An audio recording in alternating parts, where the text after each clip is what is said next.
తగిలినట్టుంది నీకు. చిన్నజీవర స్వామి గారు లెంపకాయలు వేసిన దాన్ని బాగానే కవరింగ్ చేసుకుంటున్నావు. ఆ కవరింగ్ కూడా నీ కడుపు బాధ, నీ కడుపు ఇది అంతా అర్థమైపోతుంది. ఏంటి మత మార్పిడి బ్యాచ్కి మూడిందా? కరుణాకరు, నువ్వైనా ఒక మతం కోసం పనిచేస్తున్నావు గొడవలు పెట్టుకుంటా, కానీ నేను హిందూ, ముస్లిం, క్రిస్టియన్ ఈ భారతదేశంలో ప్రతి మతం వాడు, ప్రతి మనిషి, ప్రతి కులం వాడు బాగుండాలని నేను పనిచేస్తున్నా. నువ్వు ఒక మతం కోసం గొడవలు పెట్టేస్తున్నావు. నేను ఒక మతం కోసం కాదు, ప్రతి మనిషి హిందూ, ముస్లిం, క్రిస్టియన్ అందరూ నా వాళ్లే, ప్రతి మనిషి బాగుండాలని నేను మాట్లాడుతున్నా, నేను పనిచేస్తున్నా.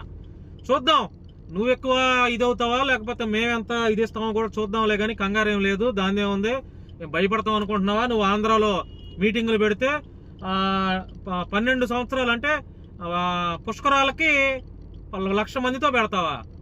1,00,000 మందితో మీటింగ్ పెడతావా? సరే, నువ్వు పుష్కరాలకి 1,00,000 మంది కాదు, 5,00,000 మందితో మీటింగ్ పెట్టు, మాకు అభ్యంతరం ఏం లేదు. ఒక్క రూపాయి చందాలు తీసుకోకుండా ఇప్పటి వరకు నువ్వు హిందూ మతాన్ని అడ్డం పెట్టుకుని సంపాదించిన డబ్బులతో మీటింగ్ పెట్టగలవా? ఒక్క రూపాయి ఎవరిని చందా అడగకూడదు.